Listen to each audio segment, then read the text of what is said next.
Meet Nigeria's first millionaire, Candido Da Rocha.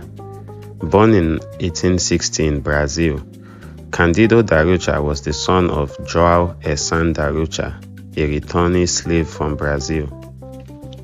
At age 10, Senior Da Rocha, who was from the Yoruba subgroup Ilesha, was captured and sold into slavery in Brazil in the year 1840.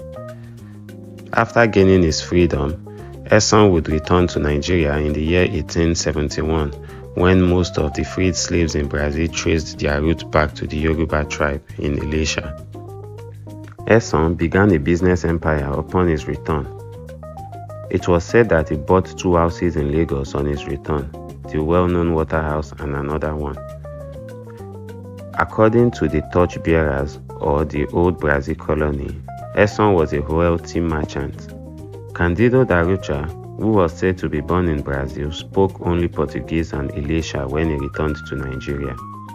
He attended CMS Grammar School alongside some famous Nigerians, including Olayinka Abat Samuel, who was a Nigerian nationalist, politician, surveyor, and musician, and is considered by many Nigerians as the founder of Nigerian nationalism.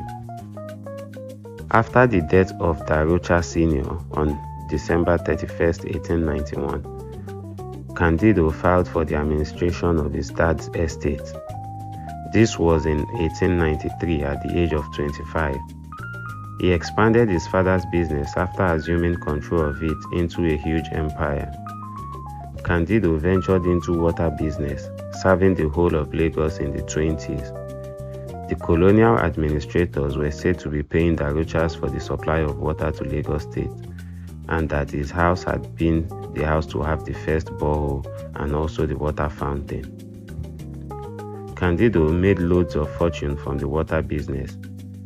However, his first real breakthrough came in 1894 when a British gold prospector sold him gold bars for the sum of £6,000. Not having money, he approached First Bank, then it was called the Bank of West Africa, for a loan, which he got to purchase the gold bars. According to reports, Candido filed the gold bars into gold dust and sold it to the goldsmiths, making a profit of 200%.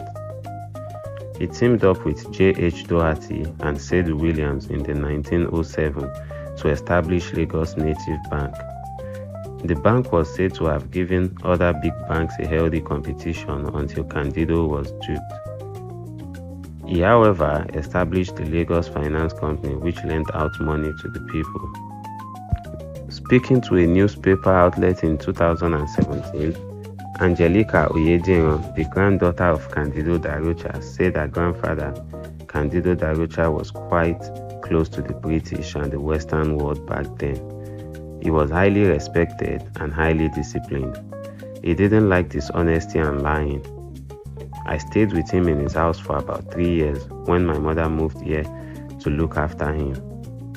I was very close to him, she said. He loved me and I was very fond of him. I learned a lot from him during the Second World War. And I learned that he offered one of his properties, the Bonanza Hotel, to the British government to protect some Nigerian students at King's College. She continued to talk about him. She said he was very rich. He was a millionaire in those days and he was very generous. The elite people in those days sent their dirty clothes to Britain for laundry. People like the Da Rochas, the Johnsons, and the Dohertys, they were the 4 most wealthy people. They didn't wash their clothes in Nigeria, they sent them abroad for laundry. Some of them had about 5 dozen shirts, 5 dozen vests, 5 dozen pants, and everything they could afford. Despite not officially marrying, Candido had 3 women who had children for him, a son called Alexandra and 4 daughters. He had a great dispute with his son in the 1920s and they never saw each other again until his death. Alexandra moved to Ghana to be with his mother after the falling out. That is why till today you can see the presence of the Da Rocha family in Ghana. In the year 1959, the great Lagos businessman passed away and was buried at the Ikoyi cemetery. That'll be all for today. I hope you guys enjoyed this story, and I'll see you guys in the next one. I hope you have a great week.